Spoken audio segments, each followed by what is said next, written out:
Middle of the country, but not middle of the road opinions. It's the podcast dedicated to sports in the air capital of the world. I'm going to Wichita. Wichita, Kansas, and beyond. With Tommy Castor, Weston Mills, and Blake Cripps. This is Keeper of the Games.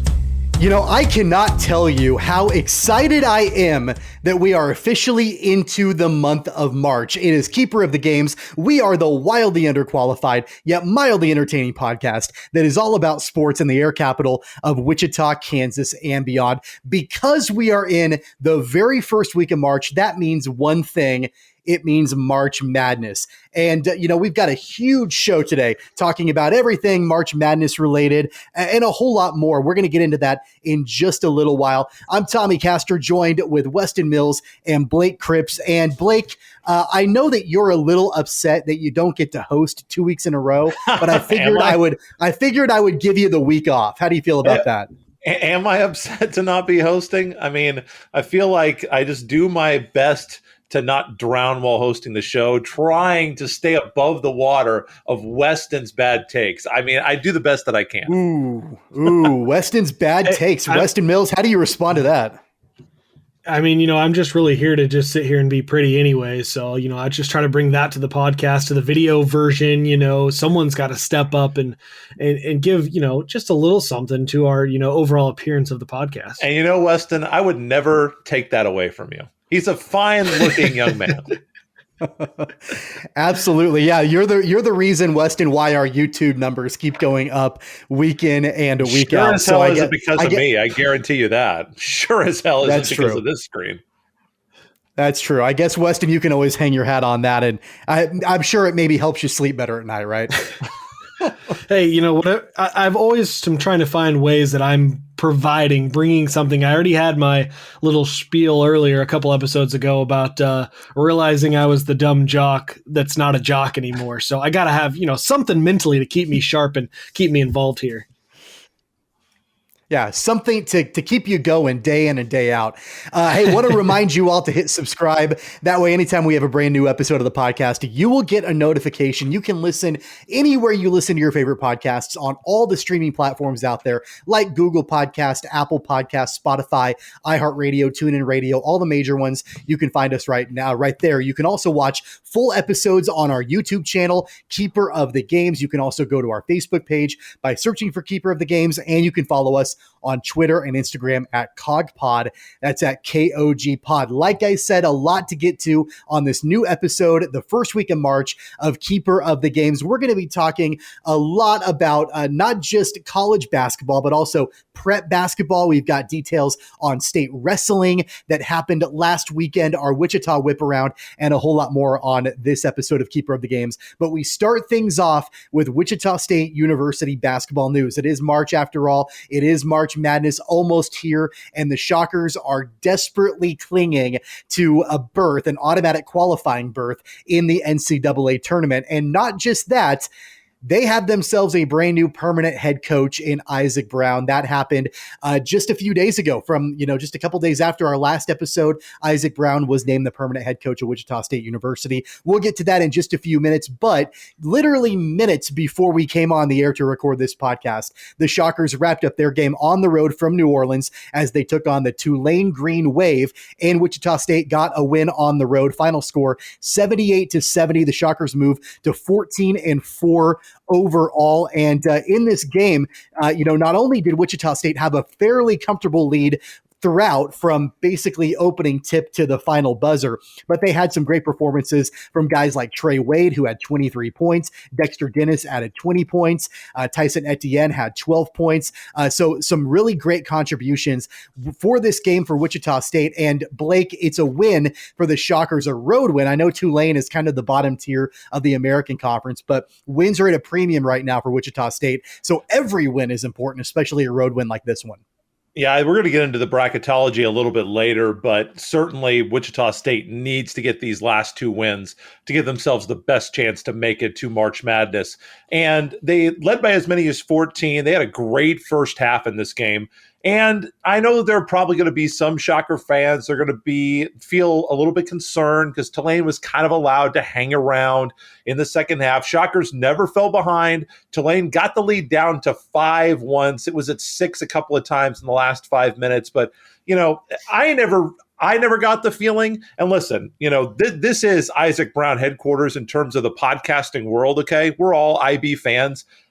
So we're going to look at it through a positive lens, probably. If you don't like Isaac Brown, then you probably don't like what we have to say. But I never got the feeling that the Shockers were really in danger. Tulane was able to get some shots. They got some second chance free throws. And I never had a real fear in me that Wichita State was ever really going to lose this game. They played with composure. They didn't turn the ball over that much, only had 12 turnovers. By the way, Gilbert was awful and terrific offensively. He was dreadful shooting, 1 for 10, but he had 12 assists.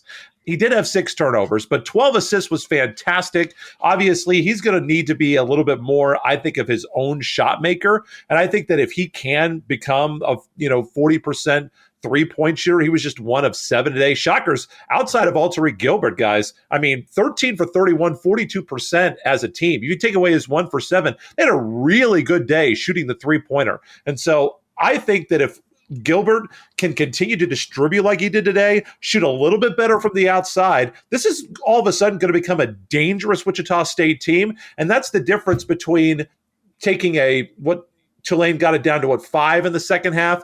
It would have been a double-digit lead probably for Wichita State. And in the NCAA tournament, having a guard like that can distribute and hit open three-point shots in the tournament, that's the difference between squeaking out a win, maybe against a team that you're not supposed to beat, or if you're the better seed against a team that's not supposed to beat you, and going home. Having a guy that can knock down, how many times have we seen throughout the tournament, throughout the years, when you have a guard that can hit three-point shots and big three-point shots? Bill Self talks about this all the time, about how basketball is very similar to tennis.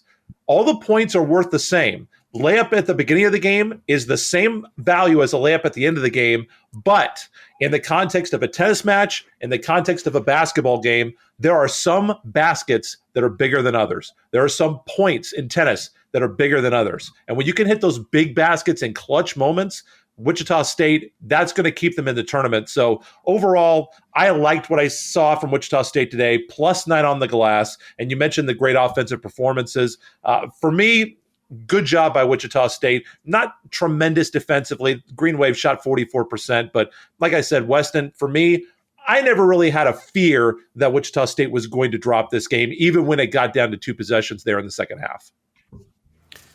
And especially in college basketball, and particularly the selection committee, it's not like football in a sense that really margin of victory is something that's even a concern.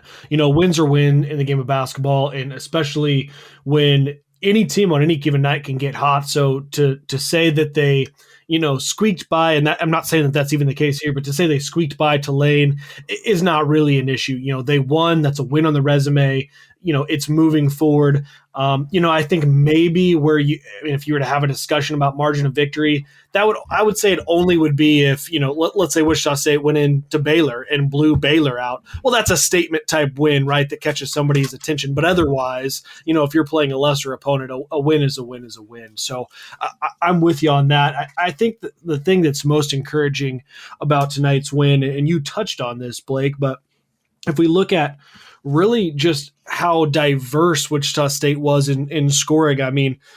Trey Wade had 12 shots. Tyson Etienne had 12 shots. Dexter Dennis had 12 shots. Tariq Gilbert had 10 shots. When you are so diverse, and really everybody other than Tariq Gilbert was fairly efficient with their shooting, that makes it so much harder to defend you as a team.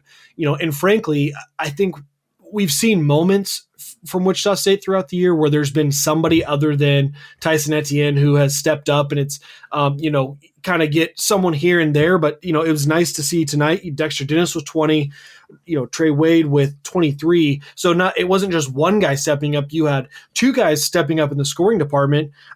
Dexter Dennis obviously adding the 13 rebounds there, having a double-double. So huge performance out of him. And then, like you mentioned, Alterique Gilbert with those 12 assists, that's really where he needs to settle in. And I get what you're saying. I mean, if he can shoot and score the basketball, that's an extreme plus for them. And I think they become a seriously dangerous team as far as, a matchup nightmare for somebody when they do get into the tournament.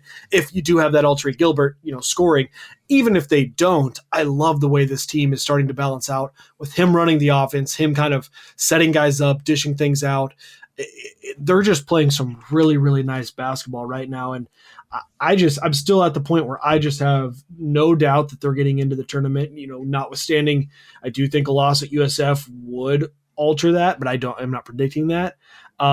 And then when they do get into the tournament, I really think there's going to be a lot of teams that don't want to see that Wichita State, 12 seed or whatever they end up being, across from them in that first round, because I think they present a lot of nightmare matchups for a lot of different teams. Blake, I want to go back to something that you said. I think we need to start a tally on this program whenever you use a tennis analogy when referring to basketball. You should. I just like using analogies that Bill Self loves. That's what I like. There you go. Not only are we Wichita's one and only podcast, we are by far the most tennis forward podcast. And in good all of on us too. for it. I do think that you're right, though. And, kind of looking at the way that, the Shockers played this game against Tulane, I watched a good portion of it, had it on TV, and especially in the first half, like you mentioned, Wichita State pretty much got whatever they wanted. They had a 13-point lead at intermission, and they did shoot the ball well, but so did Tulane. I mean, they're pretty even. 45% from the field for Wichita State, 43% from the field for Tulane. The Green Wave shot almost 47% from three. Shockers shot almost 42% from beyond the arc. I think the biggest Achilles heel, though, in this game for Wichita State, the free throws. Shockers were only 11. They were only 11 for 24 from the charity stripe.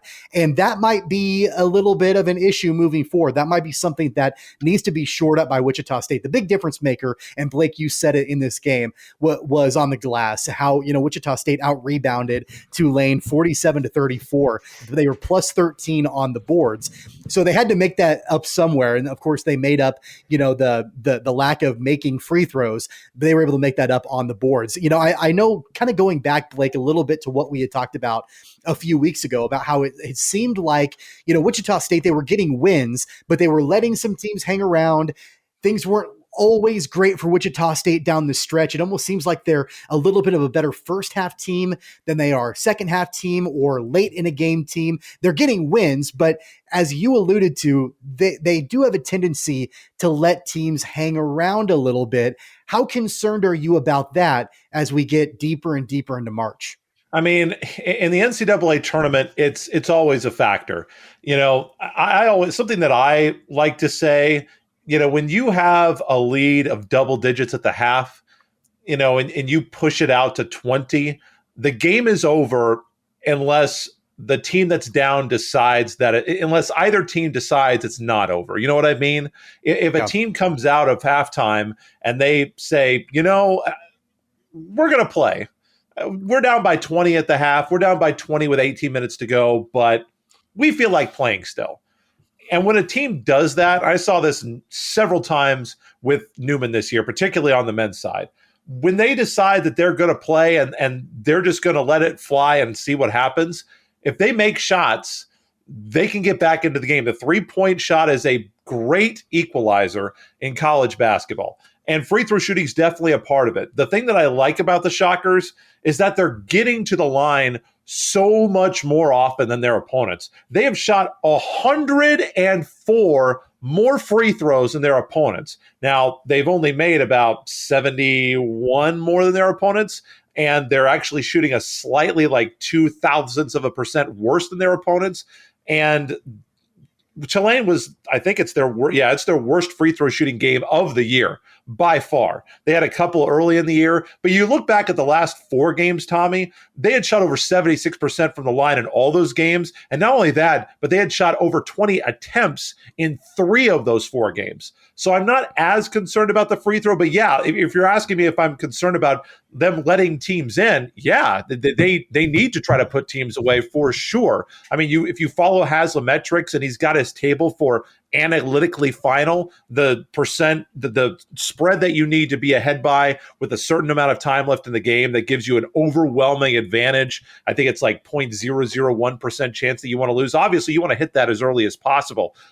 The flip side is, while the Shockers have not been shooting free throws well, they are on a bit of a hot streak from the three-point line. This is now the 4th straight game where Wichita State has hit at least 41% of their threes, and they've attempted 17 threes in all 4 games of this stretch, and they've hit at least 10 three-pointers in 2 straight games after going 10 for 22 against Houston. So if you have to pick between not shooting as well from the free throw line or not shooting well from the 3-point line, obviously you'd like to shoot well from both. I'd like to see the 3-point shots hit at a great clip.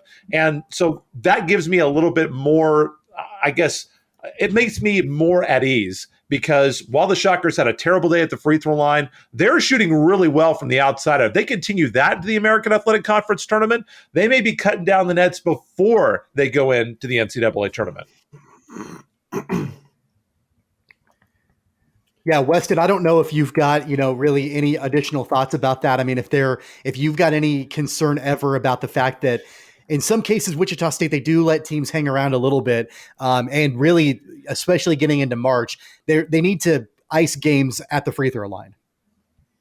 Yeah, I mean, kind of going back to what I was talking about earlier, I guess you have to win the basketball game, right? And as long as you're winning the basketball game, that's really all that matters here. So I just don't think at this point there's going to be any concern as far as point spread getting into the tournament. Granted, we only have 1 game left, right? So there's only 1 game in which they can have a close, margin of victory and to suggest that it might affect the outcome of them getting into the tournament. But I'm really not concerned about it. I think as long as you close out, that's really all that matters, and they're doing that here. So, I think they're going to be in a good position going into March. I like what Blake is saying.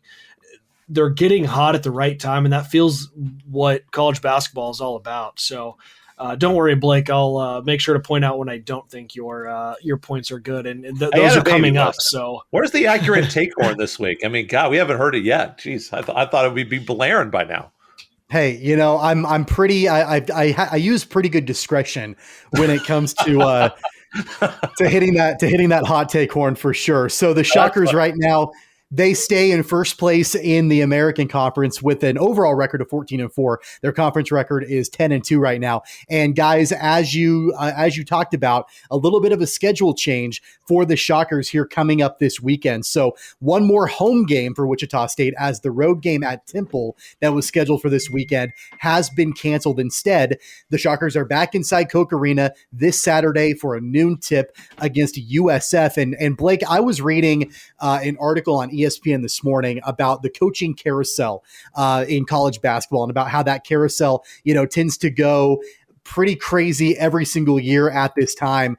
It's one of those things where I'm reading through the list and I'm seeing names like Archie Miller at Indiana, and some other big names that might, Bruce Weber was on the list, but there have been some questions about what's going on at USF.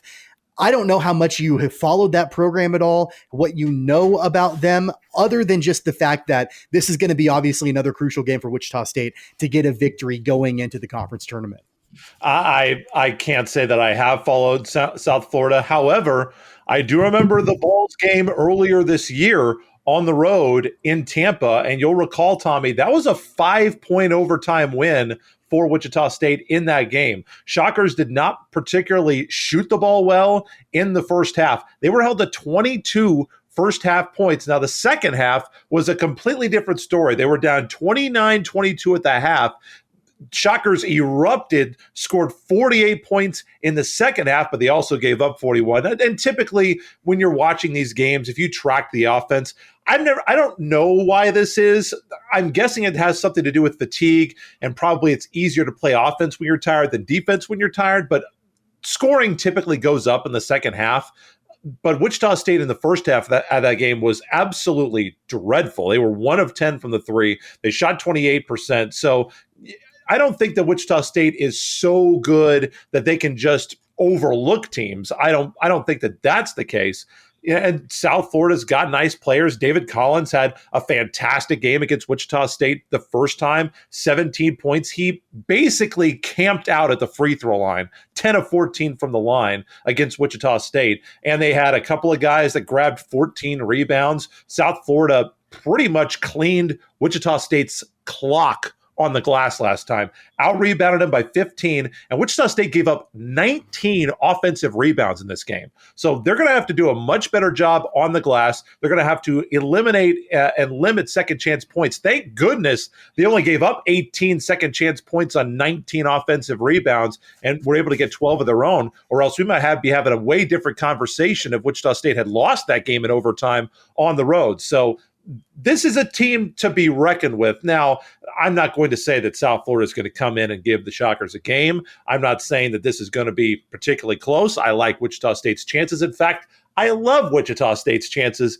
to win this by 10 points very comfortably and have a nice net cutting ceremony for the brand new head coach of Wichita State to end the year. But if you show up and you don't have your headspace in the right place, this is a game that could get you beat. And a game like this, I don't know how close we are to the bracketology segment of this program today, Tommy. I don't want to see what that looks like if they lose this game on Saturday, but I'm not predicting that's going to happen at all. Yeah, absolutely. USF comes into this game on Saturday, losers of 3 straight games. They're 4-9 in the conference, 8-11 overall. They're in the bottom of the pack for the American, but as you mentioned, on their home court, they gave Wichita State a game not that long ago. So it'll be interesting to see what ends up happening on Saturday inside Koch Arena. Again, tip for that game is at noon. And Blake, it's a perfect transition. You alluded to it. The new head coach for Wichita State, Isaac Brown, just several days ago, officially formally named permanent head coach for Wichita State. He is the first African-American head coach in Shocker basketball history, which is outstanding and really neat that we're at that point now. That's just awesome. And of course, Isaac Brown is well deserving of the position at Wichita State.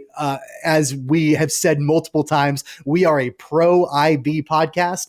Yes, I think all three of us were advocating for Isaac Brown to be named the permanent head coach. And I'd like to think Darren Boatwright is an avid listener of our program.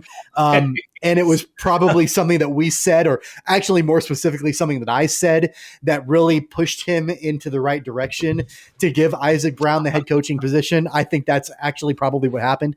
But at any rate, Isaac Brown has, I believe, a 5-year deal now at Wichita State to take over. And, I think that we can get into just there's a lot of conversation that can surround it.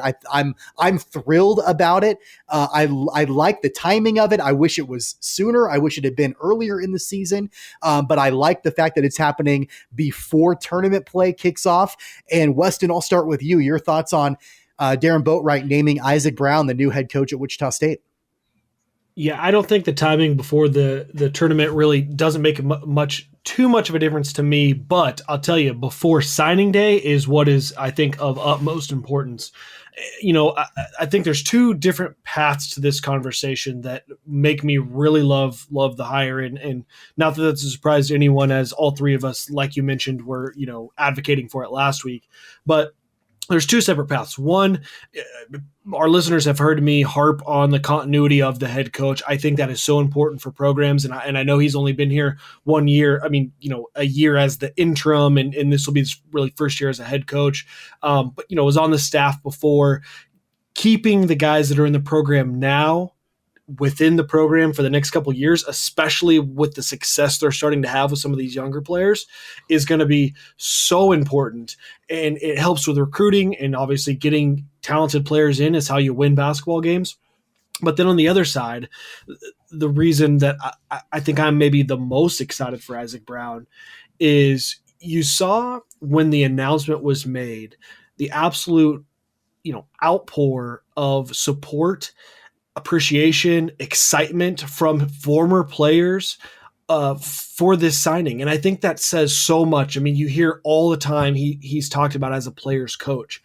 And again, now tying back into the recruiting, because you have to have great basketball players to win games. Players want to play for players' coaches, right? But you can't just be a player's coach. You have to have the X's and O's to combine with bringing in those players. We've seen plenty of guys in the past that have been just, in the media, and everybody's been all about this guy's a player's coach, blah, blah, blah. But okay, that's only part of it. You got to still have the X's and O's. You still got to coach those kids up to win basketball games. He's put that all together now, right? Like, everybody already knew he was this player's coach. Everybody spoke, all these past players, current players spoke so highly of him. Well, now he's shown the success. So he's saying, look, not only do guys love playing for me, but I'm also showing you I can get the most out of them. And that's what he did this year, especially in a year when they weren't picked to do much. There was so much scrutiny about going into this season. There was so much really just turmoil. Turmoil. I was looking for some word. I don't know that works for me, Blake. Chaos, turmoil. So much that they needed to overcome to really get to the point where they are now. He led them through that. He showed that from a strategy standpoint, he can coach them up to win basketball games, and guys love playing for him. What more could you possibly want for your basketball program than exactly all three of those things? I think it's an absolute home run for the Shockers. I think they're going to be settling in with IB for a long time. He's 14-4 in the American this year. They're in first place. If you don't get him, if you didn't hire him, my question would be why? Why don't you want him? I don't get it. He's a player's coach. Nobody has a bad thing to say about him, and the Shockers are playing very well. And I hate the notion, there are all these guys. Look up north to Kansas and Bill Self, and people talk about how important, the detractors will bring up the whole Adidas thing and say, oh, Curtis Townsend, all these other assistant coaches, they're all dirty. But, discounting that part of it, how many times has it been talked about how big of a deal some of the assistant coaches are at Kansas in terms of recruiting, how big Danny Manning was in terms of recruiting to Kansas. But at Wichita State, it's all Greg Marshall, Kyle Lindstedt, and, unless you're Chris Jans or I'm blanking on the head coach's name at Wake Forest, but unless you're Steve Forbes. God, -2 points for Blake for not remembering that. Terrible job by me. But if you're not Chris Jans or Steve Forbes, that's awful. That's not accurate. You're not supposed to use that horn unless I'm right. But unless you're Steve Forbes or Chris Jans, then those are the guys that brought in players. But everybody else, it's Greg Marshall, Isaac Brown. Can he recruit? Come on, you can't have it both ways. So he was here for great Shocker teams. This has still been. I know that they've come back down to earth from being up there at the moon the last few years under Greg Marshall. But this is still the golden era, the golden age of Wichita State basketball, without equal, not even close. And the other thing too, and I know that you didn't mean it this way, we're in this PC world. I think he's actually the first black coach at any Division I basketball program in Kansas, KU Kansas State included. But I would have been just as in his corner if he was Asian or Mexican or white or purple and from Pluto. I don't care. I think saying that, and I'm not, and like I said, I'm not accusing you of saying this at all, but I think when people say that, thank goodness they hired a black coach, that takes away from his hard work that he's put in for himself. He got this job because he was qualified. He got this job because we believe on this show that he is the best qualified person to lead Wichita State. And he's earned it. He's earned the right to have this job. It doesn't matter what the color of his skin is. I believe that Isaac Brown is going to succeed. And you know what? We may be totally wrong. He may be out of here in 2 or 3 years. I don't know. I'm not betting against Isaac Brown. I think he's going to be here for 20 years. I think he's going to keep Wichita State relevant. I think they're going to get back to the heights of where they were. Are they ever going to be a team that's going to win, 30 games a year for 6 years in a row? Probably not. That's going to be a lot harder to do in the American Athletic Conference. Do I think they're going to be a team that should count on being in the NCAA tournament about 19 years out of every 20? Yeah, I do. I think they're going to be a team that's going to be in the top 3 of the AAC every year. Yeah, I do. I think they're going to win a lot of American Conference tournaments, regular season championships. They're going to be making Sweet 16s, and I think that they're going to be years when Wichita State's going to have a hot run in March. They're going to make another Final Four, and once you're in the Final Four, who knows what happens? So I'm not predicting anything crazy. I'm not going to come on this show and say, well, Isaac Brown's obviously going to win a national championship at Wichita State. But I do think that he is, if you're looking for a national championship at Wichita State, my question is, if you're not going to get, if you can't hire one of the blue blood coaches, John Calipari, or minus 4 points for me, head coach of Villanova, terrible job. Jay Wright. What am I doing? That's horrible. God. Bless, just kick me off the show and throw me in the Arkansas River. Jay Wright. If you can't get Jay Wright or John Calipari or Bill Self to come, for me, I like Isaac Brown. I hope he's at Wichita for a long time. I think he's the best man for the job, period. And if you don't like it, my question is, what have you been watching for the last 5 years, and why don't you like Isaac Brown? That's a you problem, not an Isaac Brown problem. I've actually talked to a handful of Shocker fans that I know that I don't want to say they weren't thrilled about the hire, but I think that some of them were maybe questioning it a little bit and looking for, they were looking for a nationwide coaching search at the end of the season. They were looking for potential big names to come in and interview with Wichita State and be courted to come to Wichita and coach the Shockers. And they've even said, the ones I've talked to said, we anticipated Isaac Brown would be in the mix along with X, Y, and Z that we also thought would maybe be interested. And ultimately, if IB got the job, then, hey, he beat out these other, candidates in a nationwide search. And my response to that is, again, kind of like what you just said, Blake, what have you been watching all season? Like he's proven himself to be fully at worst adequate of leading this team. And at best, far beyond adequate. I mean, just absolutely capable of leading this team. 7th. They were picked 7th. If they win on Saturday, they win the league. Yeah. Yeah. I mean, what more can you want, from your head coach, especially when you see the circumstances that he inherited and the mess that he inherited when he came in. Let's not forget the number of players, guys. We're not just talking about Greg Marshall leaving the program.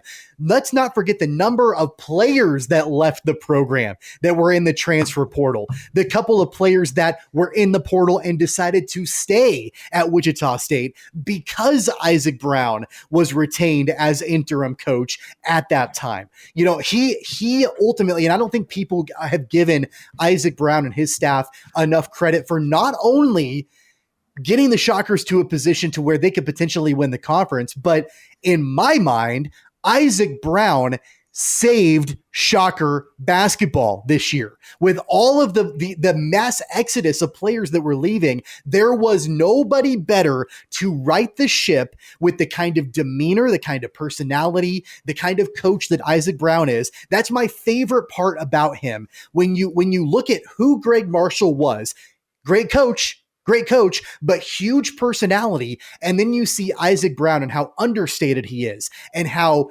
calm and collected he is and just lets his work do the talking.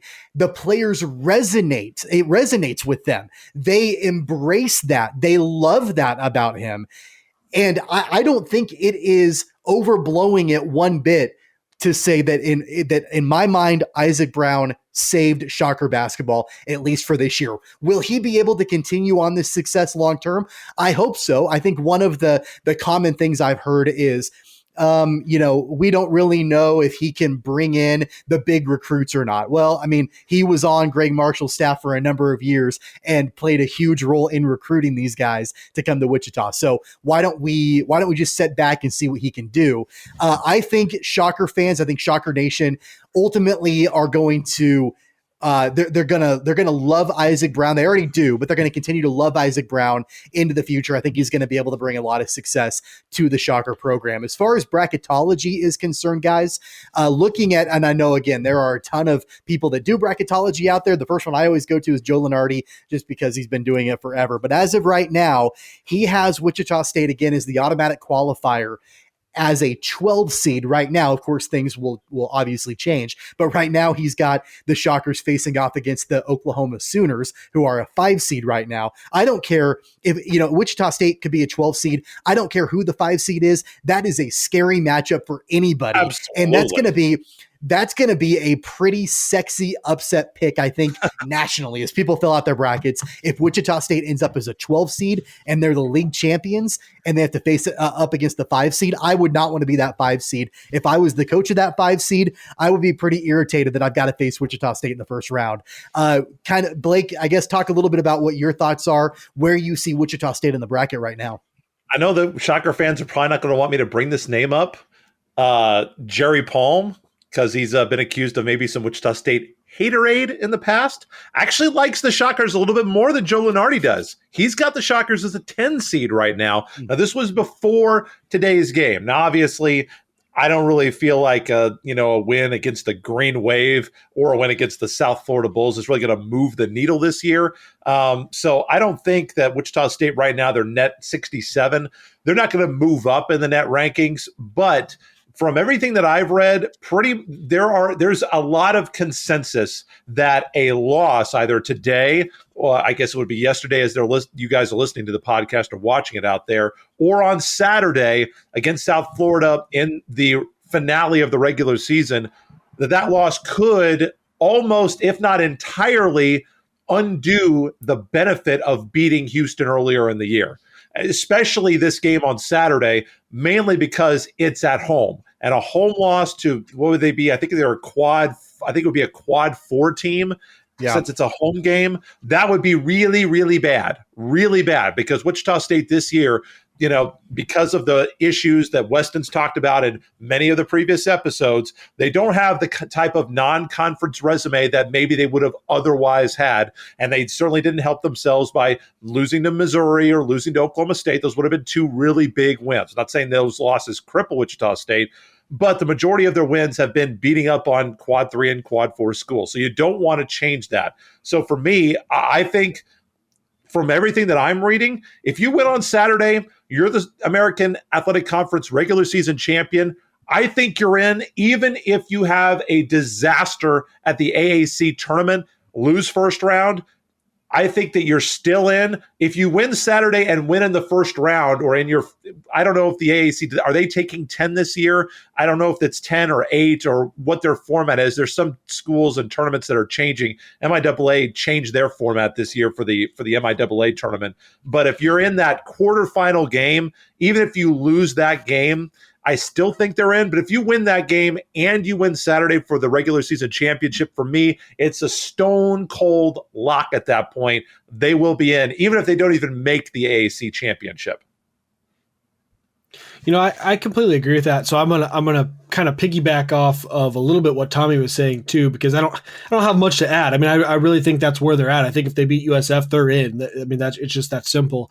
But Tommy, you had kind of said something. You mentioned that Wichita State as a 12 seed, 10 seed, whatever, probably ends up being maybe a kind of a sexy upset pick for everybody in the March Madness brackets and this and that. And I think that kind of goes to show that name recognition that Wichita State has. And I want to point that out because when you were talking about Isaac Brown, saving the ship, I don't think folks realize how quickly things can go south at a program that isn't a blue blood, essentially. And heck, we've even seen, so down years from the blue bloods, but I mean, it's just different there.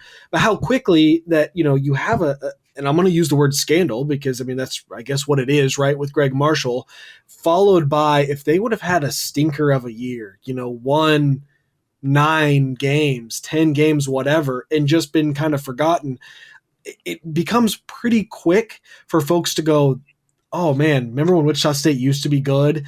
Then, that kind of stigma quickly, I think, goes over to recruits, and it makes it that much tougher for whoever the coach is, whether it would have been IB or anyone else, to recruit players. But the fact that he came in and saved the season, essentially, I think continues to build off that great basketball program reputation that they have. And like you said, now circling back to where they end up in the tournament, I think you're right. I think they're going to be kind of a sexy underdog pick. I mean, it always ends up with matchups and this and that and whatnot, but I think there'll be a lot of people that go, ooh, I love that. Everybody wants to try to pick the 12-5 or the 11-6. And if Wichita State ends up on that line, that's, going to be I have to have at least one 12 upset or one 11 upset in your bracket. And I think Wichita State will definitely be a popular. So I'm excited to see how it shakes out. For what it's worth, I think they beat USF. And I think they make a good run in the AAC. I mean, I certainly, if someone was willing to put some little money on it, I would certainly feel comfortable betting on them to win the whole thing. But nonetheless, I'd feel comfortable saying they win. They're just playing. God, they're playing such good basketball right now, and that's the game. I mean, that's March Madness. That's college basketball. It's getting hot at the right time, and boy, Wichita State's playing some good basketball right now. What's the Weston money line on that game? I don't know. You'd have to look into that, right? But I think that they're. I wonder what the odds are on them winning the AAC. Maybe if I was to guess, 5-1. Yeah, Houston would probably be your favorite. They'd probably be probably at 3-2. Yeah, 2-1, 3-2, something like that. Yeah, I would think.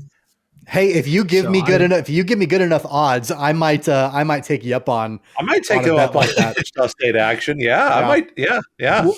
Well, fun side note, I don't know, you guys probably don't pay attention as much as I do for boring reasons, but there has been a couple of sports betting bills produced in the House in Kansas. So good. we are not too far from that being legalized and ready to go. It's just a matter of, the minor details of who gets to do it, who's allowed to make money off of it, how much are they allowed to make, but it's going to happen sooner rather than later. I would predict by football season, we'll all be able to just hop on our a favorite sportsbook app and put a little money on the I guess football season, but the Shocks come next year. They're always talking at the state level about how they need more money. Like, hello, sports gambling. Are you kidding me? Do you see around in the other states the money that's generated? Also, if I can get on a small tangent that'll take less than 15 seconds, poker room. Get a life, okay? You want more money at the state? We're always out of money. How about poker rooms? You see what's going on in Texas? They got poker rooms down there. They're bringing in money for the state, all right? Get off your ass and get it done, state. God, gambling's too... Get out of here. You have $1 million... Okay, we're over 15 seconds now. You have a $1 million casino down in Mulvane, but we can't have poker rooms in Wichita or Topeka. Get out. Come on. It's so stupid. Blake's suggesting that he had a 15-minute hot take, might be the hottest take of all hot takes we've ever had on this show. 15 second, not minute. I appreciate the rant, but I will say that another team that is getting hot at the right time, just in time for March, the University of Kansas Jayhawks. And we're going to talk all about what's been going on the last week or so with KU in just a moment. But fellas, I do have some breaking news regarding the University of Kansas. I don't know if you guys have seen this, but Sunrise Christian Academy Junior and 5-star class of 2022 guard Gradey Dick has announced he will attend the University of Kansas. He is averaging 9.3 points, 3.8 rebounds, 1.3 assists, and 1.4 steals on the Sunrise Christian squad. He was offered by just about everybody on the planet. He chose KU over Alabama, Baylor, Florida, Illinois, Oklahoma State, Purdue, and Texas Tech. So he made that announcement on Tuesday evening. So once again, 5-star Sunrise Christian Academy guard Gradey Dick, who is from Wichita, commits to the University of Kansas. So that news just broke just a little while ago. And so I guess, Weston, I'll start with you. Just initial thoughts on Gradey Dick coming to Kansas. Man, that kid's an absolute baller, and always great to keep the local talent, right? I mean, you just hate to see, guys from whether it's Wichita or the Kansas City area going to other schools, and then kind of being, a standout, and you think, oh man, we missed on that one. Glad to have the Wichita kid playing for Kansas next year, and I think it speaks hopefully volumes too about, maybe the comfort level of recruits with, Kansas and the overarching allegations. And matter of fact, when you said breaking news, I was very worried that that's what you're about to give us. So glad to hear that it is in the complete opposite direction. This kid is a big time recruit. He can score really in pretty much any way you want it. And I think that's going to be, he's going to be a building block for the future of the Kansas Jayhawks. Blake, any additional thoughts on Gradey Dick coming to Kansas? You guys, I'm surprised you even asked. You already know what I'm going to say.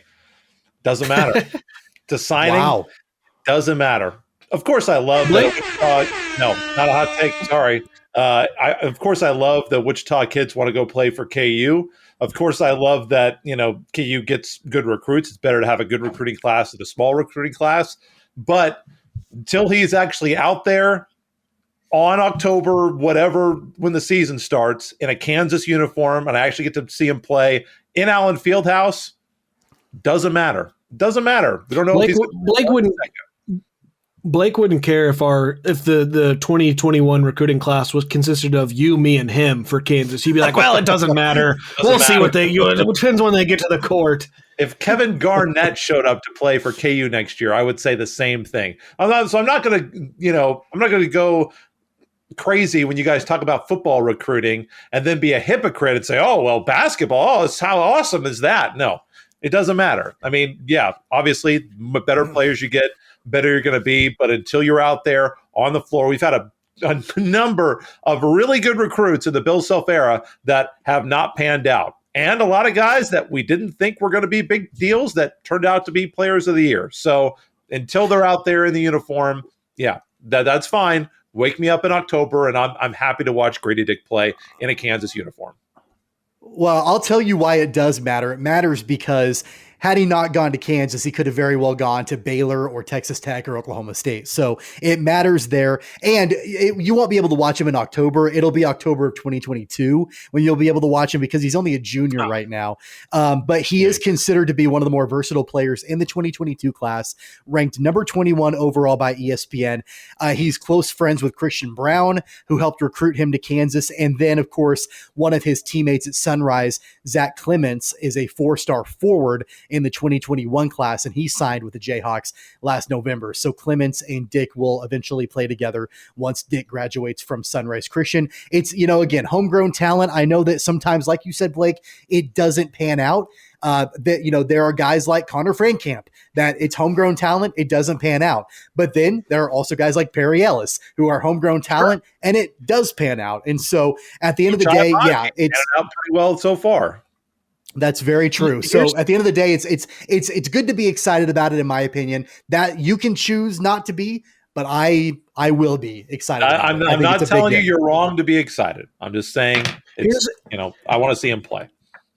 I like to throw out, often I'm usually throwing out random Royals players' names, but here's a random name of a big-time recruit for Kansas that then didn't come, and I don't know why it has always stuck with me that he didn't go to Kansas, and it peeved me. He went straight to the NBA. Do you guys remember Deshaun Stevenson? Absolutely. Had committed to Kansas. He was in the high school dunk contest. I was so excited for Deshaun Stevenson, and then he just and goes to the NBA. And I just, for whatever reason, didn't have a huge career in the NBA either. No, but I always kind of thought of him as he's kind of a Kansas guy. So I don't know. But that's a fun random Deshaun Stevenson. I don't know if many people remember that name, but there's the other fact. There you go. The other big news with the Kansas Jayhawks obviously has to do with their game on Saturday night against, at the time, the number 2 ranked Baylor Bears.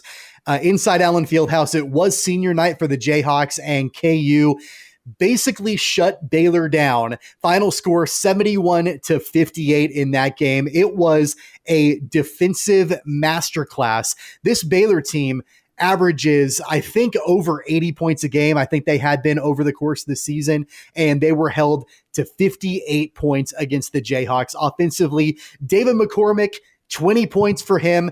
Blake, I know you're chomping at the bit to talk about David McCormick, but we'll get to him in just a second. Marcus Garrett added 14 points and 7 rebounds. Christian Brown had 11 points and 9 rebounds, 1 rebound short of a double-double for the Jayhawks. My first question before, Blake, we get into David McCormick, I'm going to ask Weston this question.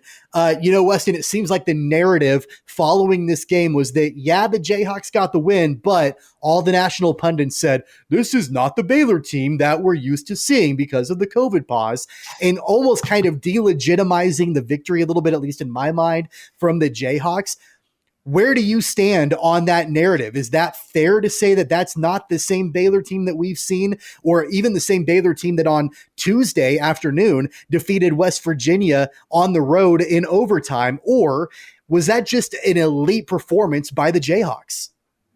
Look, the whole COVID pause thing, I'm not buying that for a second. These are 18 to 22-year-old men that you're telling me they can't get up for a game against Kansas on Saturday night on ESPN. I don't care who's in there, how many days they took off. You don't think that they're all, still getting their shots up in their at the gym. I'm not buying that for a second. But I will say, a big part of this win absolutely was the lack of performance by Jared Butler from Baylor. He killed Kansas in that first performance. And, so let's see. He only played 29 minutes because he was a little bit in foul trouble, but he was 2 for 9 from the field, 1 for 7 from the 3-point line, scored 5 points in the game.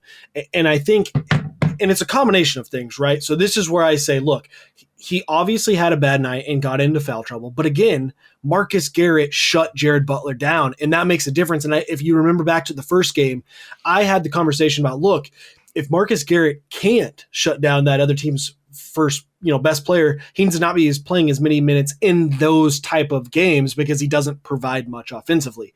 He brought it. He absolutely was as elite as it gets when it comes to playing defense against Baylor.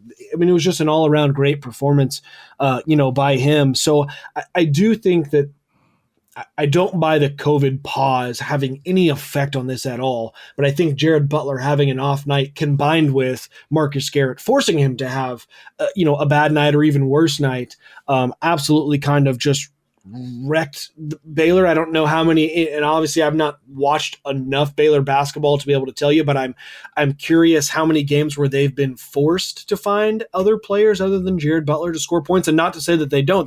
They're a great basketball team. I know, Teague Mitchell, that the big thick guy Vital or Vital. Yeah, I don't know. Mike Vital. I don't know which one. Yeah, God, he's a big old boy. They've got plenty of talented guys there, right? But I don't know if they've had to win many games in which Butler didn't provide a significant portion of the offense. So I think hats off to Kansas in that sense. And I will go ahead and I guess let Blake talk a little bit about the offense because I have a feeling he has some points he'd like to make about the offense. So I just wanted to go ahead and start with the defense. Oh, and I do, but I will stay on topic. I am a professional and I can stay on topic. And Tommy, if you watch the game and you look at the stats, there are reasons that you could say that this, first of all, Weston, you're insane if you don't think that the coronavirus thing has something to do with Baylor. That's insane. No, don't buy it. This is what I know from talking to the Newman coaches who had coronavirus quarantines before the season. The men's team had 2. And RJ Allen told me, he's like, we had David Jaworski, who was the best 3-point shooter for the Jets last year. He was shooting 44% from the 3 last year. He was playing lights out when they hit their first quarantine.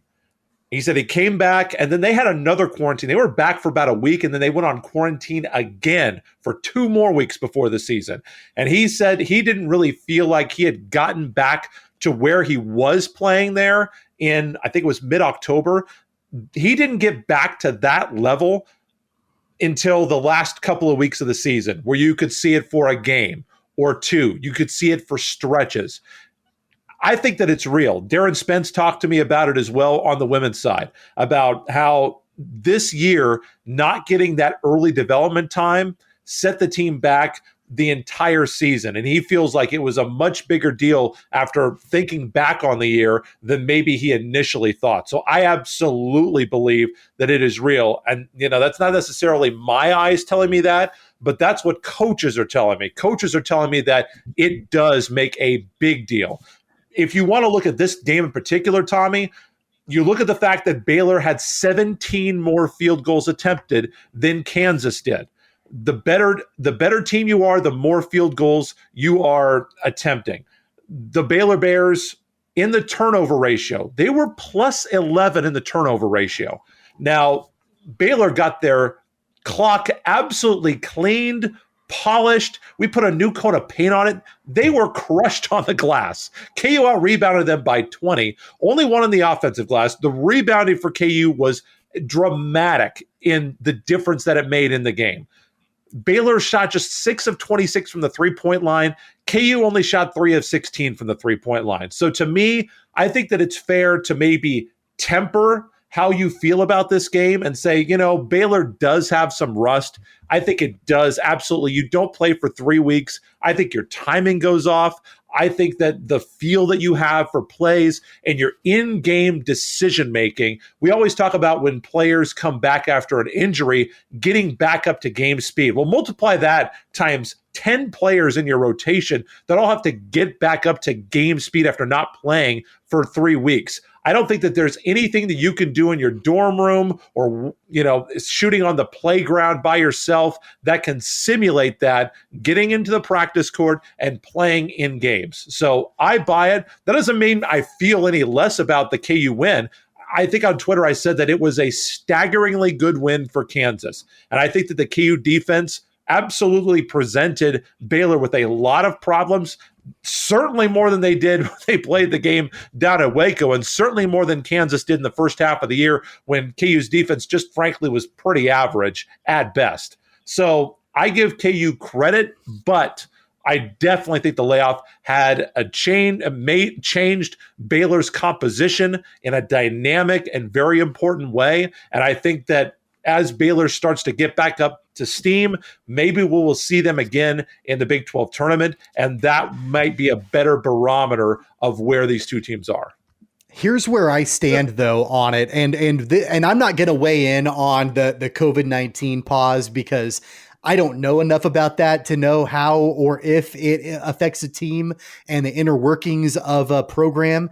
But what I will say is that I would have bought the narrative that this was not the same Baylor team before or after the pause as it was before the pause when they were dominating teams left and right. If not only had they lost against Kansas, but if they had laid an egg against West Virginia as well on Tuesday.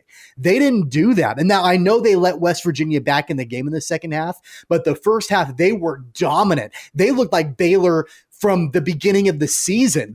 Jared Butler played great. This was on the road in Morgantown, and they played fantastic. They were gritty. They pulled out a win in overtime. Baylor clinched their first Big 12 championship, their first conference championship since 1950. In 70 years, they clinched their conference championship. They plain and simple laid an egg against Kansas, and I am giving the credit to Kansas for that. The Jayhawks shut Baylor down. It would be different in my mind if they had not played well against Kansas and then not played well against West Virginia, and then we can look at a trend going on as how Baylor is performing after their COVID pause. I just don't see that. I don't buy that narrative. I'm not going to weigh into the COVID protocols, but bottom line is that I just feel like the Jayhawks were the better team. Maybe there was some rust there for Baylor, but Kansas was the better team on Saturday night for sure. Just plain and simple in my mind. Yeah, and I would never disagree with that. KU played better. They deserve to win the game.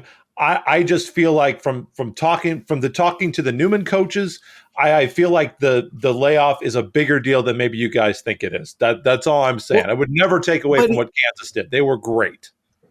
Look, in no disrespect to Newman by any means, but Newman is not Baylor. They do not have the facilities, the money, the coaching staff to weather something like that and make it as close to normal as possible as Baylor Athletics does. You don't think that those, I mean, you said go out and getting shots on the playground. I'm sure that the opportunities, the places, the facilities for those guys to still go and shoot and stay isolated or 6 feet apart or whatever those protocols are going to be much different than what Newman can provide. But with that being said, I think, I guess you both do make a good point, and we don't know, what they were doing or what they felt like they could do, or what players actually felt, maybe sick even, that we don't know those kind of things. So I can concede on that point. Well, the Jayhawks, after that win against Baylor, moved to number 13 in the country. Baylor dropped down to number 3. The Jayhawks did add an additional game on their schedule for Thursday night. So you'll be listening to this podcast, I'm assuming, more than likely on Thursday. So later on today, the Jayhawks will be playing UTEP as they come in to Allen Fieldhouse. The UTEP Miners, that game will be on ESPN+. As far as bracketology is concerned for the Jayhawks, Joe Lunardi has Kansas squarely on the 3 line right now after their upset at home against Baylor over the weekend. And, Blake, I'll start with you on this because it wasn't that long ago that, in fact, it might have even been a week ago on the program, or even a couple weeks ago, that we were talking about the real possibility that Kansas could be a 5 seed, maybe even a 6 seed, if things really went south for them late in the season and in the Big 12 tournament. And now it looks like Kansas is pretty much a solid 3 unless something crazy happens. I know that you're going to point fingers at me by being maybe a Chicken Little when it comes to the Kansas program. I'll let you say what you need to say to me in your own words. I said at that time, just relax. It's going to be fine. There were, KU, KU was in control of its own destiny, it still is. And it doesn't matter. People always say, oh, gosh, we got to get the number 1 seed. We got to get a number 2 seed. How many times has KU won the national championship as a number 1 seed? Exactly once, as far as I know.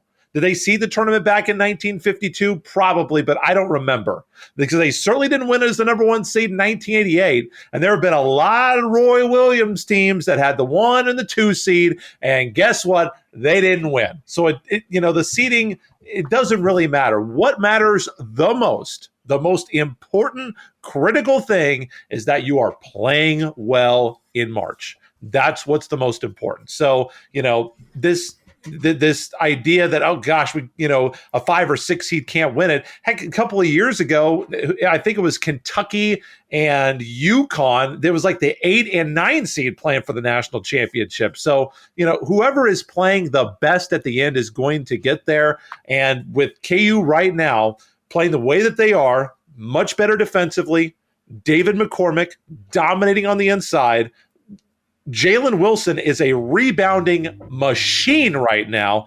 And Christian Brown, I have to say, I thought that he was just some scrawny guy. I can't believe how good of a rebounder Christian Brown is. Yeah. I am astonished every time I watch them play about how many rebounds Christian Brown gets, because he looks like he weighs about 105 pounds out there. But he is going in, getting rebounds, hitting big shots. I like where KU is right now, Weston. I like it a lot. Yeah.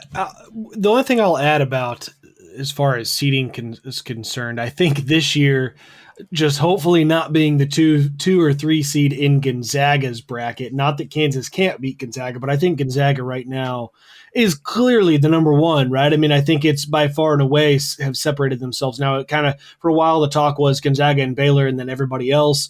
At this point, I do think it's kind of Gonzaga is alone in tier 1. And then I do think probably Illinois, Michigan, and Baylor have kind of established themselves in that tier 2. A couple other teams maybe in that conversation.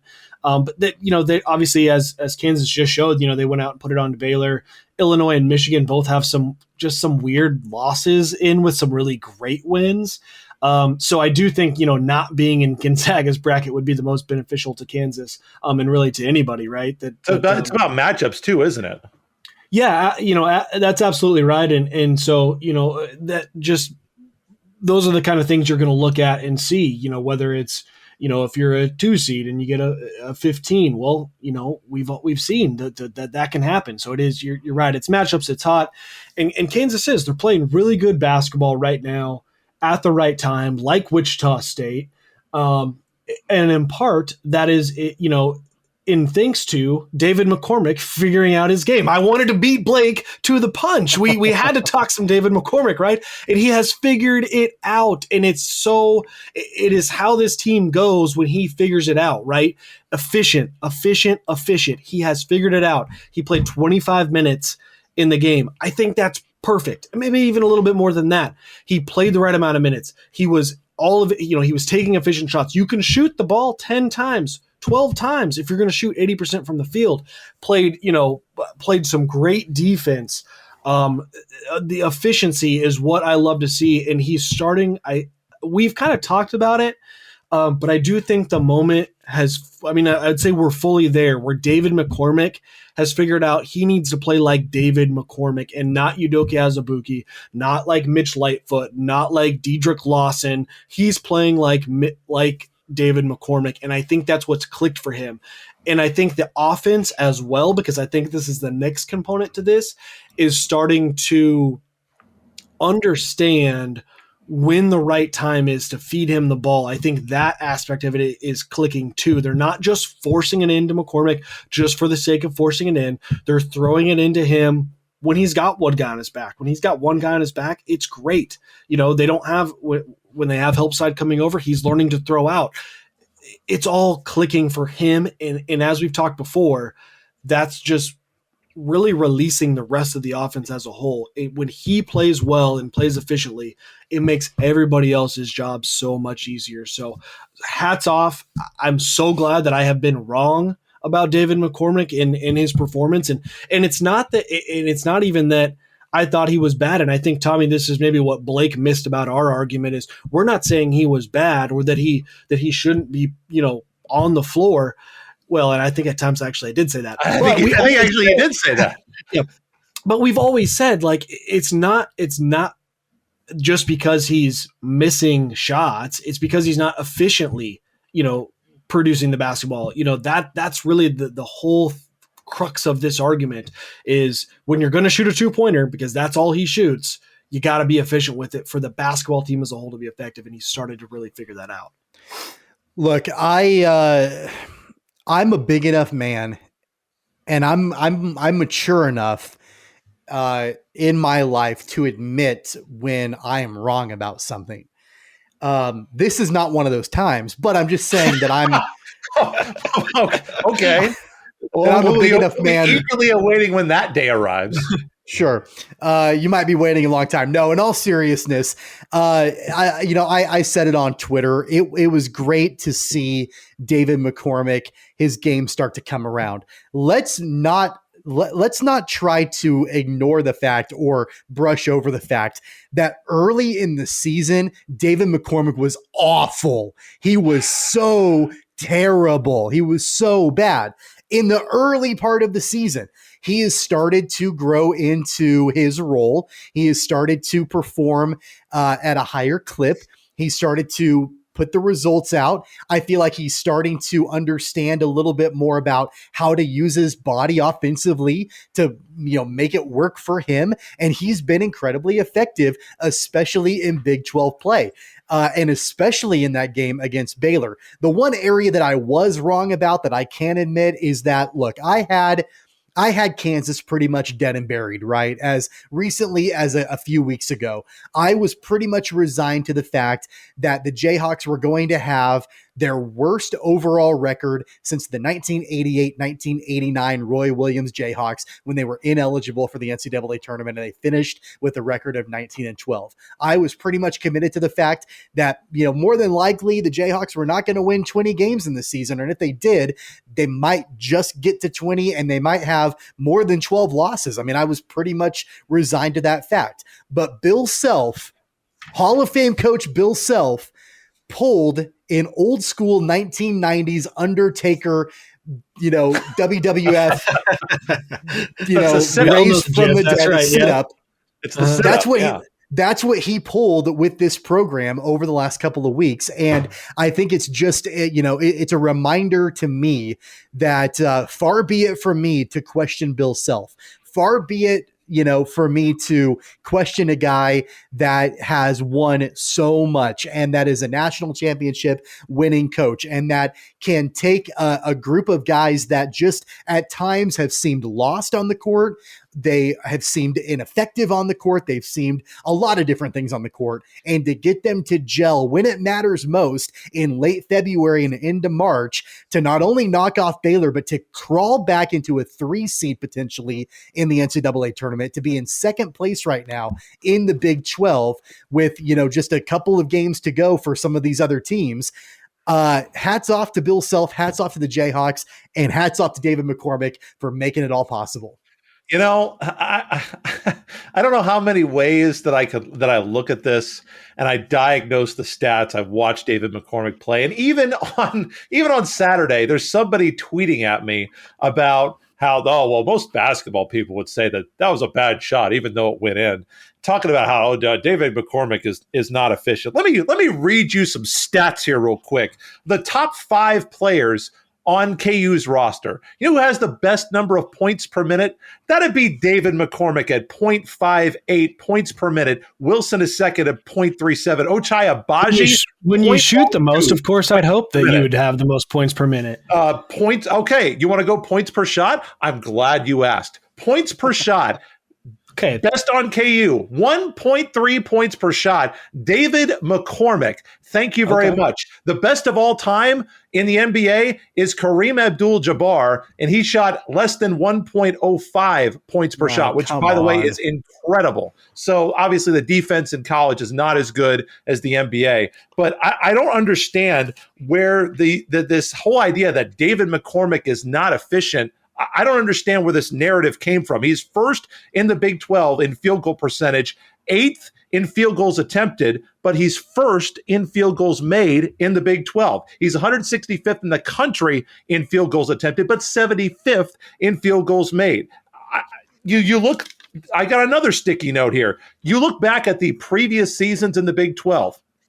Last season, there was one player, in the whole league that shot over 50%. That was Udoka Azubuike, the only player that shot over 50%, obviously the only player that shot over 65% as well. Only 7 players the year before that, 11 the year before that. There are not players shooting over 50%. It doesn't happen. In the whole league this year, there are 2 players shooting over 50%. 2.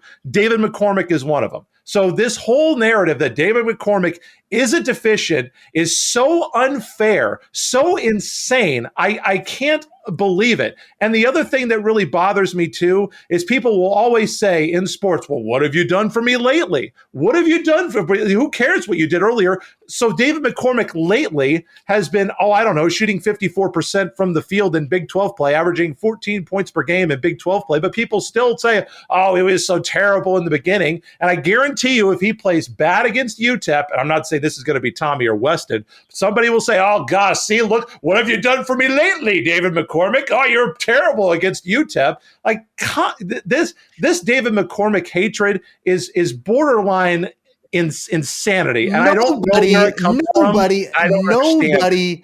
Nobody on this program has David McCormick hatred. Like nobody does. Like I feel like you're channeling this and taking it personally that like it's not a hatred. Are you related to him somehow? There's not. Do we look related? I don't know. I'm just asking, like maybe by marriage or something. Like there is not David McCormick hatred on this podcast. Literally, my only beef, my only complaint. It's not even efficiency. It's just the rate at which the offense runs through David McCormick. And I have felt like in the past, now Baylor was a pleasant surprise for me. I had felt like in the past that there were maybe not better options, but there were some just as good options other than David McCormick, rather than feeding him the ball in the post every single possession, which I felt like that's what the offense was for Kansas, especially in the stretch in January when they weren't playing very well at all. And I just felt like they continually forced the ball to him. It's not a David McCormick hatred. He played incredibly well, not only against Baylor, he's played very well in multiple Big 12 games this season at all. And I really hope that that continues as the Big 12 tournament goes into play and the NCAA tournament. At the end of the day, I think I even tweeted this. Kansas is better when David McCormick is playing well. And when David McCormick is not playing well, Kansas is pretty bad.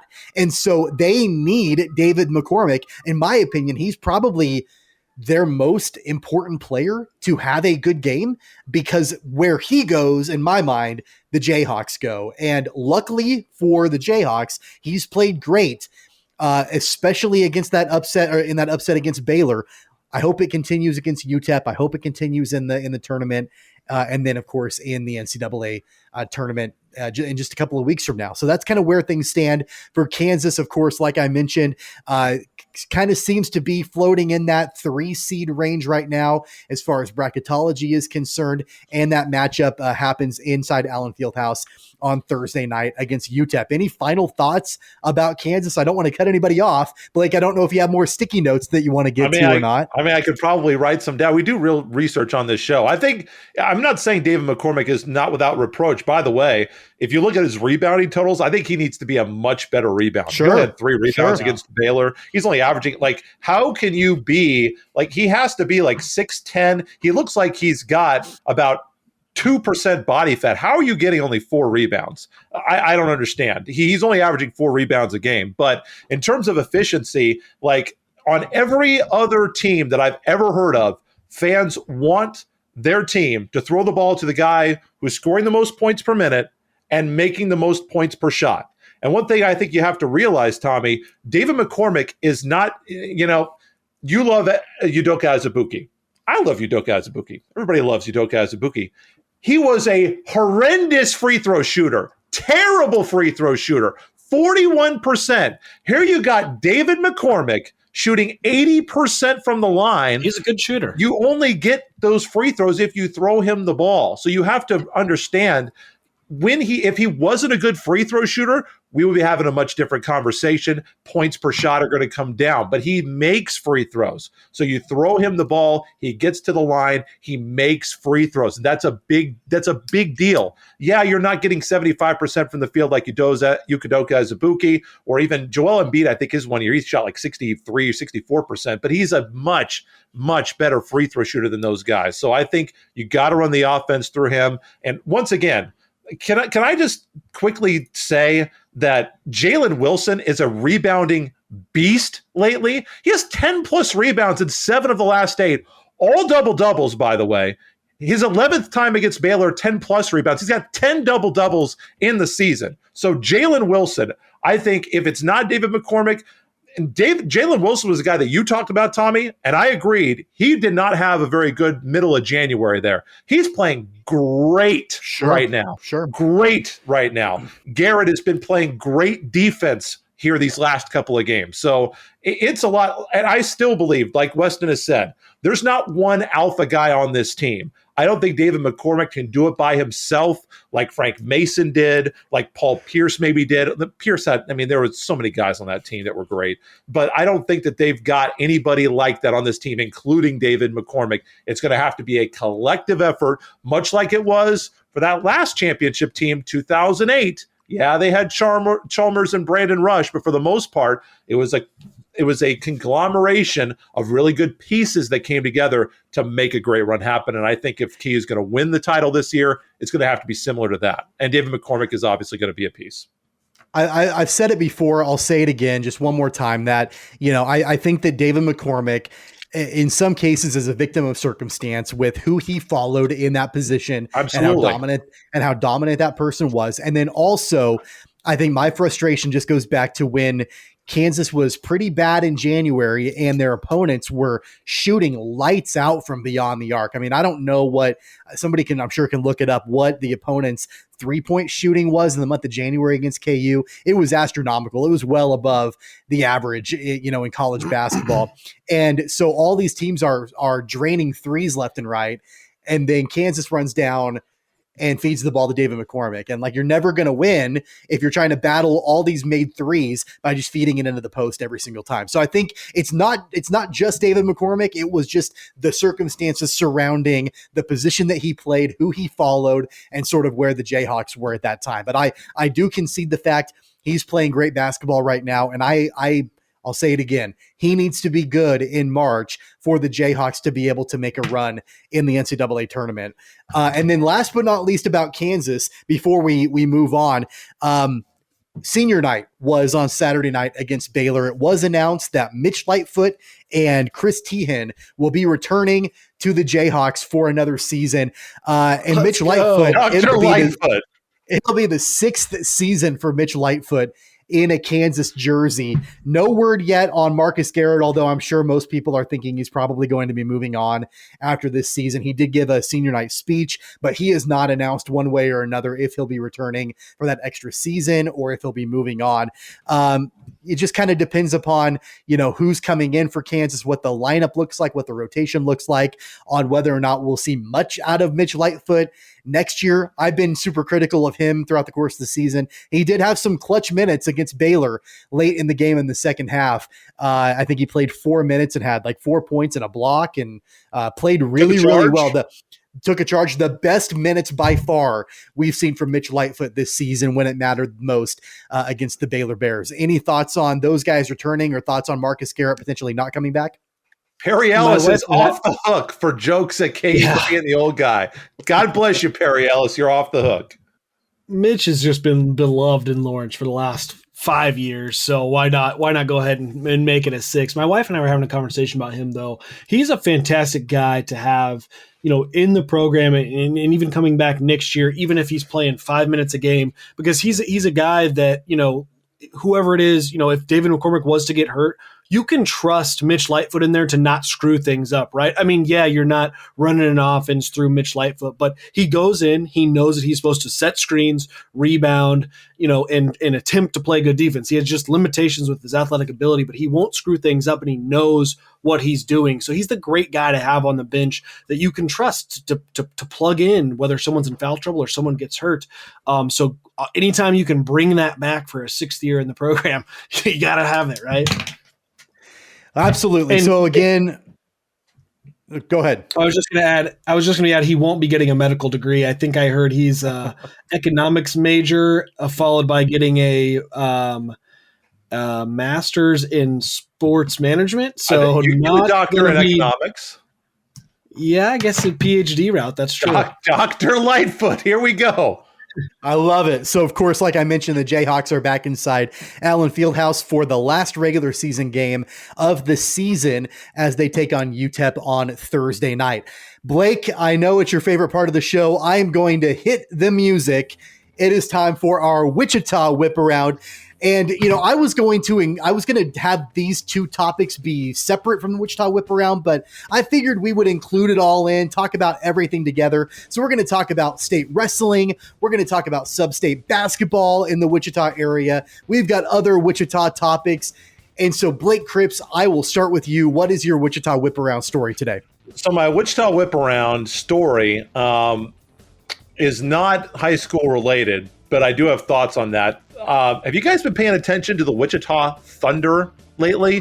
They came back in their last game from 4-0 down. They beat Rapid City in overtime 5-4. They trailed 4-0 with about 11 minutes left in the second period. Spencer Darowitz and Mousy, I beg your pardon if I'm getting that name wrong, scored to get the Thunder on the board, added a goal by Anthony Bjerregaard in the third, back-to-back goals by Dean Stewart, one with 1:41 left, the other with 38 seconds left, and then Patrick Parkonen, they play 7-minute overtime in the ECHL with 21 seconds left. He scores the game winner golden goal for the Thunder. They're 17-6-3. They're fourth in the ECHL, second in the West behind only Fort Wayne. And the Comets have basically shown up for a cup of coffee at work this year. They've played 9 games. The Wichita Thunder have played 26. So the Comets being ahead of the Thunder in the standings, sure, I'm sure the math works that way, but that's a joke. Wichita Thunder are the best team in the division. They have got the Utah Grizzlies for a 2-game set, 7:05 Friday and Saturday at Intrust Bank Arena. The Wichita Thunder. It's my Wichita Whip Around. We are well overdue. We need to have Jason Miles back on the program to give a Wichita Thunder update. We got to do that here soon to talk more about what's going on with hockey in Wichita. It's starting to get exciting there. Weston Mills, what is your Wichita Whip Around story today?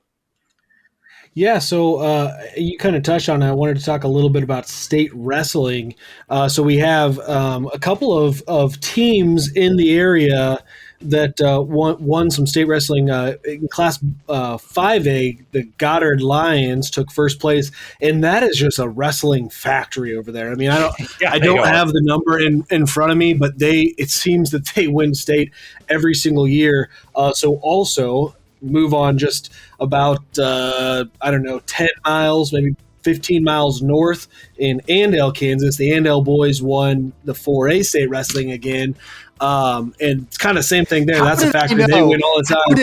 How did I know that you were going to bring up Andale winning state wrestling? How did I know that? You know what? And they had a handful of single of actual state champions themselves. But one I wanted to mention is Hector Cerritos. And I want to get his weight. Hector Cerritos won state. I think he's a 3-time state champion now. But the reason I want to bring him up is he also was the nose guard for the Andale High School state championship football team. And I'm pretty sure he wrestles at, I'm trying to find it here. I think he wrestles at 152. He wrestles at 152 and was the nose guard for the football team. So shout out to Andale, shout out to Goddard. Mays High School also took second in 5A state. I'm sure I'm missing. There's a whole handful, and maybe Tommy, you have more on this. I don't know about some individual winners from around the metro, but some big time programs that the Wichita Metro has for boys wrestling. Yeah, I've got a few, and this is not a complete list. It's not an exhaustive list by any means. But in 6A, Topeka Washburn Rural up in Blake's hometown, in his neck of the woods, they won the team title for 6A boys. There was not a Wichita. Blues. Yeah, there was not a Wichita area team that came in first, second, or third when it comes to 6A, but there are some individual medalists. In the 106 weight class, Cody Woods of Derby came in second place in the when the 113 and 120 no Wichita area kids. Same with, in 126, third place, Dylan Scheller of Campus High School. He came in third. Jacob Reimer of Campus came in third place in the 132 in that weight division. And then Nathan Bowen of Campus came in first place, 145. Kason Lindsay of Derby, first place in the 152-pound weight class, and also in 160-pound. That's really those are the main local as far as boys are concerned in 6A. 5A, I know you had mentioned Goddard won the state title. There's a handful of guys like Nikhalen Shabazz of Mays. He came in first place in the 113-pound weight class. Jaden Miller of Goddard came in third place in that same weight class. In the 120-pound weight class, I wanted to bring this up. From Cape and Mount Carmel High School, first place, Bubba Wright. And the reason I want to bring up Bubba Wright, you guys, is because he came in first place in the 120-pound weight class. And if your name is Bubba, you need to be weighing more than 120 pounds. But shout out to Bubba Miller for coming in first place in that weight class. That's a heavyweight name, not a flyweight name. Exactly, from Cape and Mount Carmel High School. So yeah, again, not an exhaustive list, and we really haven't gotten into girls wrestling at all either. But a lot of well-deserving kids in the Wichita area getting their medals right there. Any other thoughts on state wrestling from you guys? Real quick, It's the 7th straight 5A title, I believe, for the Goddard boys. They had a pair of brothers, Jace and Jordan Wright, that won 5A titles at 152 and 145. And shout out to the Lady Skins of Wichita North. They were second in girls wrestling. So they're just trying to build a program there. Obviously, next year they'll be competing under a new mascot, or maybe the year after that. But for Wichita North, fantastic job for them at state wrestling to come up. And obviously they've established themselves as the power in the City League and City League girls wrestling. Absolutely. And so my Wichita Whiparound story. Oh, go ahead. I was just going to say shout out to Tim Fisher, the coach over at the Goddard men's wrestling program over there, who was also my 7th and 8th grade football coach. So, been part of that excellence for a while. Always got to make some ties back in, guys. It's always about Weston. It always is. If He's I always can going to find a way to Weston turn it on. whip around, okay? It's not the Weston whip around. It's the Wichita whip around. Exactly. That'd be a good whip around. So my Wichita Whiparound story is getting into substate basketball in the Wichita area. And, we've got a lot more to talk about basketball-wise when we get a little bit further into the state tournament, and we can talk about matchups and things like that. There are a lot of matchups going on right now in substate or have gone on already. So I want to handpick one marquee matchup on both the boys' side and the girls' side. We'll start on the boys' side. So Derby, they beat Wichita Southeast. They overcame an 8-point deficit to move on in substate. Final score of that game was 55-50. Southeast actually outscored Derby in the first half. And then, of course, like I said, Derby was able to overcome that 8-point deficit. Kobe Smith for Southeast scored 16 points, and Caleb Wilson also added 14 for Southeast as well. But Amari Thomas for Derby came in strong and helped Derby close the gap. He scored 16 points for the Panthers. So shout out to Derby as they move on the boys' side in substate basketball. And then, Blake, I know you're going to probably have a lot more knowledge than I do when it comes to, of course, this rivalry because you know all about it. But on the girls' side, Chapin stunned Bishop Carroll. It was, from what a lot of people are saying, the most loaded substate in Class 5A, and they needed to beat their rival at their own place. Cape and Mount Carmel did to move on. They did that. They beat the Golden Eagles by a score of 59-48. So not only a huge win for Cape to move on, but of course that's a rivalry win too. Anytime Cape and Mount Carmel can beat Bishop Carroll is a big deal. So Blake, what are your thoughts on the girls' side, Cape getting that win against Bishop Carroll? Well, congratulations to my guy who I worked with while we were together at Allied Media Partners. Coach Billy Graff had a chance to call a lot of his games. And, it's not easy to try to live up to Cape. And they won back-to-back City League championships 2013, 2014 under the previous coach. And that was at the time when the City League was really rolling. South was in the middle of it. And so Carroll this year was fantastic. Like we brought them up earlier on a previous whip around, how good Coach Dugan has been doing with that program. I really hate how some of these substates are just so unbalanced. I mean, and there's one on the boys' side that I wanted to bring up. I believe it's 5A, number 3 at Andover Central. By the way, as you're watching or listening to this podcast, the games are actually going on as we've been doing the show. Most of the games we're tipping tonight as we're doing the show at 6 or 7 or 7:30, wherever they are. Arkansas City 14-6 going to Bishop Carroll tonight, 17-2 on the boys' side, and 15-5 Cape and Mount Carmel. By the way, they lost their coach during the middle of the year, so great job by the Crusaders. They had to go to Andover at 17-2, and we've got the KSHSAA making sure that the officials know that it's a technical foul if the players are throwing up a 3 sign to celebrate threes, or if they're doing the bow and arrow. We can't have that. That's a technical foul. And sportsmanlike conduct like that cannot be tolerated at this level. What are we doing? KSHSAA, that's the most garbage, dumpster fire opinion that I have ever heard. Be there for the kids. It's not about you. They always want to make it about them, but it's not. Do what's best for the kids and stop teeing them up for celebrating and having fun. It's a game. I hated seeing that this week, Tommy. Hated it.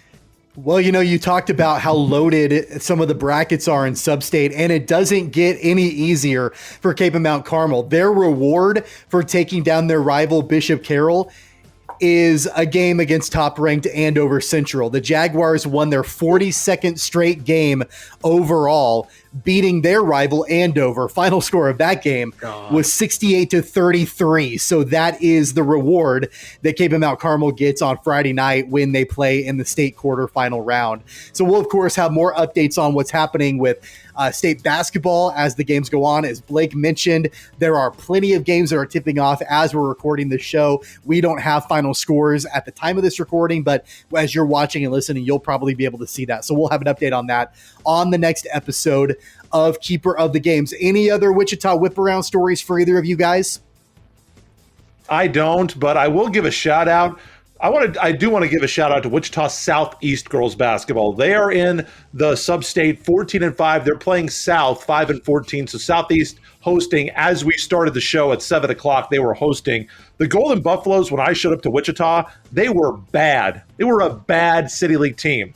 They're 14-5 this year, okay? And the City League, I know that South has come way down from the mountain that Coach Scales perched them on, but Southeast basketball up there able to compete with Wichita Heights. Wichita East, 11-6 this year. They had some really bad stretches. So full credit to Wichita Southeast for having, completely changing the culture of their program this year. I really want the Golden Buffaloes to be recognized because on the girls' side, they're always an afterthought because the boys, and I believe Southeast actually lost in the first round of their sub-state, but the girls have always been an afterthought basketball. They're the top dogs over there this year. Southeast girls basketball, congratulations on a fantastic season. And they'll have a chance to play, I believe they'll have a chance to play Derby or possibly, I think it'll be Derby for the right to go to state. So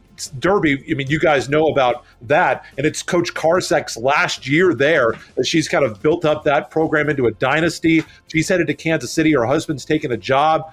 I'm just warning the Kansas City schools, don't let her end up at someone who's your rival because she will find a head coaching job up there. I'm just telling you, you do not want Coach Karzak to be at your rival school. It's going to be a long and miserable decade for you if you don't get Coach Karzak at your school. So I don't know what you need to do. Buy her a car, buy them a house, put them in a new pool, but you don't want her coaching against your team. I just promise you that. Fair warning there from Blake. Weston, any more Wichita Whiparound stories for you? In Kansas City. No, nothing more from me. I do my perfect streak has come to an end. I do have a correction to make. I know everybody's going to be astonished. We want a full year of the podcast with me not making any mistakes whatsoever. The time has come, and not only that, the mistake was actually about Andale. So I mentioned I gave a. I know it's been a golden year, guys. It's done. But I mentioned Hector Cerritos, who won state for Andale.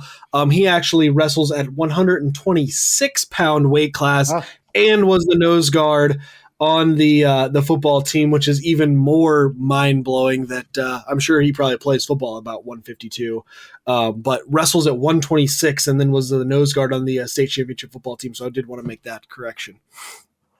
Blake, how about you? Any additions, retractions, or corrections? Absolutely. I don't want you to feel left out, Tommy. I know you felt like I really picked on you last week. Weston, correction. You said that the margin of victory does not matter. It is actually the fifth element of the NET formula. Margin of victory does matter for teams in terms of their net rating. It is the that's a verifiable fact. It is just because it's there doesn't mean they pay attention to it. Oh, okay. Yeah, they just fell into a formula. They made a big deal out of it on the internet and stuff. But it's probably just fake. It is the least important category, but it is a category. Margin of victory is in the net, Weston. Oh, but that's in the net. That's not the selection committee. The selection committee doesn't just look at the net and go, you're in. The selection committee uses the net. It's the primary metric that they use. No, please. I'm sticking to that. That is not a correction. Perfect. It is not a factor. You haven't been perfect in these last 2 minutes, much less the last year. I know because Because I messed up on the Hector Cerratos thing. So there's my correction. I get it. I'm not perfect anymore. Yeah, well, we didn't have to worry about that for sure. Believe me. So I don't have any sort of corrections. I don't have any sort of retractions.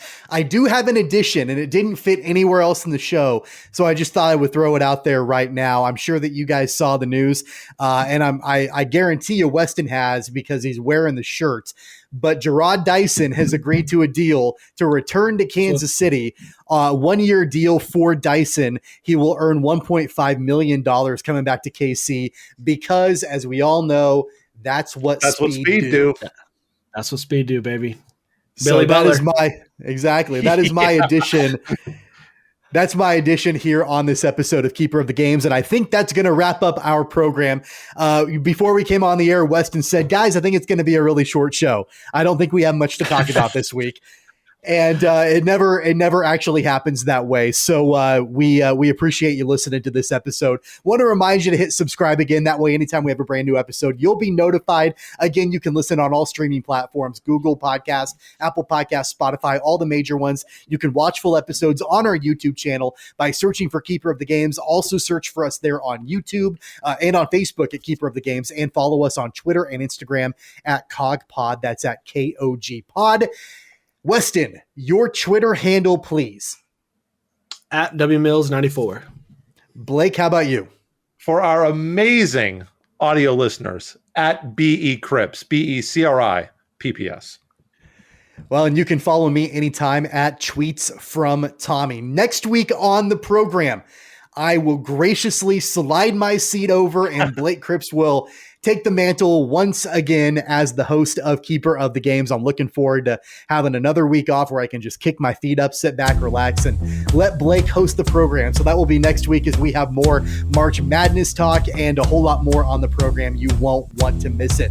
For Blake Cripps, for Weston Mills, I'm Tommy Castor. You've been checking out Keeper of the Games.